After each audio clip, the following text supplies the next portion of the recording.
এই শুনো না, তুমি তো আমাকে বিয়ে বাড়ি যাওয়ার জন্য শাড়ি গয়না সব কিছু কিনে দিলা, কিন্তু তুমি আমাকে শাড়ির সাথে ম্যাচিং করে একটা ব্যাগ কিনে কেন দিলা না? এখন আমাকে বিয়ে বাড়িতে যাওয়ার সময় একটা ব্যাগ কিনে দিতে হবে, তাহলে আমি পুরোপুরি ম্যাচিং হয়ে যাব।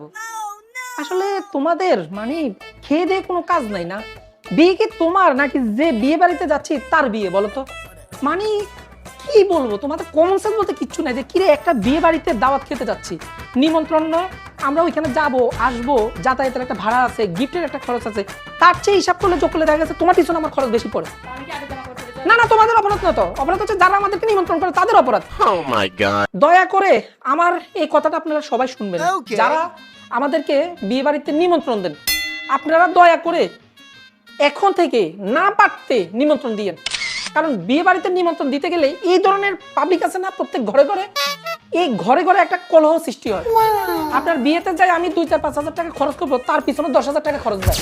তার থেকে ভালো আপনারা আমাদেরকে বাদ দিয়ে, যাদের ঘরে এই ধরনের ব্যক্তি আছে তাদেরকে বাদ দিয়ে অনুষ্ঠানটা করে ফেলিয়ে, Okay. তাহলে আমরাও বাঁচবো, আপনাদের অনুষ্ঠানটা সুন্দরভাবে সম্পূর্ণ হবে। আপনাদের কাছে একদম বিনীত অনুরোধ করতেছি, বিশেষ করে আমার আত্মীয় স্বজন, শুভাকাঙ্ক্ষী, বন্ধু বান্ধব, পাড়া প্রতিবেশী সবার উদ্দেশ্যে বলতেছি, আমাকে সামনে থেকে বিয়েতে নিমন্ত্রণ দিয়েন না ভাই।